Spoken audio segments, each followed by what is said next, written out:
Hello everyone, আসসালামু আলাইকুম। চলে আসলাম দিনাজপুর কারিগরি প্রশিক্ষণ কেন্দ্রে। দেখতে পাচ্ছেন প্রশিক্ষণ গাড়িটি Mitsubishi L200 double cabin pickup. দেশ বিদেশ কর্মসংস্থানের জন্য ড্রাইভিং প্রশিক্ষণ প্রদান। আমরা মূলত এই গাড়িটির মাধ্যমে ড্রাইভিং প্রশিক্ষণ নিয়ে থাকি। এখন মূলত 12তম ব্যাচের ক্লাস চলছে। Mitsubishi L200 double cabin pickup. এই গাড়িটিতে মোট 6টি গিয়ার, 1, 2, 3, 4, 5 এই 5টি গিয়ার সামনের দিকে এবং 6 নম্বর গিয়ারটি পিছনের দিকে, যাকে আমরা বলি রিভার্স গিয়ার। এখন আমি আপনাদেরকে দেখাবো কিভাবে BRTA-তে মোটর ড্রাইভিংয়ের ফিল্ড টেস্ট পরীক্ষা দিয়ে পাশ করতে হয়। দেখতে পাচ্ছেন প্রথম গিয়ারে দিয়ে গাড়িটিকে প্রথমে ডানে, তারপর বামে, পুনরায় আবার ডানে, এভাবে সামনের দিকে নিয়ে যেতে হবে এবং সামনের দিকে গিয়ে গাড়িটিকে ব্রেক করতে হবে। ব্রেক করার পর পুনরায় গিয়ার চেঞ্জ করে 6 নম্বর গিয়ারে দিয়ে রিভার্স গিয়ার করে নিতে হবে। রিভার্স গিয়ারে নেওয়ার পর হালকা করে ক্লাসে পা রেখে গাড়িটিকে পিছনের দিকে নিয়ে আসতে হবে।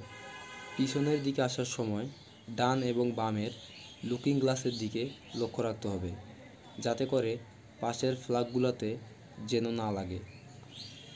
দেখতে পাচ্ছেন গাড়িটিকে রিভার্স করে পিছনের দিকে নিয়ে আসতেছে। পিছনের দিকে নিয়ে আসার সময় একটা কথা মাথায় রাখতে হবে যে গাড়িটির পিছনের চাকা পিছনের ফ্ল্যাগ অতিক্রম করার আগেই যদি গাড়িটি ডান দিকে নিয়ে যেতে হয়, তাহলে 2বার ডান দিকে স্টিয়ারিং ঘুরায় ধরে রাখতে হবে।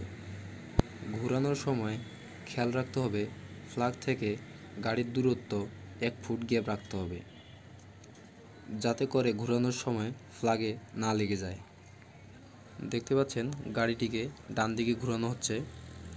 ঘোরানো শেষ হলে স্টিয়ারিংটিকে আবার পুনরায় 2বার বাম দিকে ঘুরিয়ে সোজা করে ধরে রাখতে হবে এবং সেই সাথে গাড়িটিকে ধীরে ধীরে পিছনের দিকে নিয়ে আসতে হবে। পিছনের ফ্ল্যাগগুলোর কাছে আসলে আবার একইভাবে বাম দিকে ঘোরানোর জন্য 2বার বাম দিকে স্টিয়ারিং হুইল ঘুরিয়ে ধরে রাখতে হবে। ঘোরানো শেষে গাড়িটিকে সোজা করার জন্য আবার ডান দিকে 2বার স্টিয়ারিং হুইলটিকে ঘুরিয়ে ধরে রাখতে হবে, তাহলে সোজা হয়ে গাড়িটি পিছনের দিকে চলে আসবে। এভাবেই BRTA-তে মোটর ড্রাইভিংয়ের ফিল্ড টেস্টে গাড়ি চালিয়ে সামনের দিকে এবং পিছনের দিকে নিয়ে আসতে হবে। ভিডিওটি ভালো লাগলে অবশ্যই একটা লাইক করে আমার চ্যানেলটিকে সাবস্ক্রাইব করে রাখবেন। সম্পূর্ণ ভিডিও দেখার জন্য অসংখ্য ধন্যবাদ। আসসালামু আলাইকুম।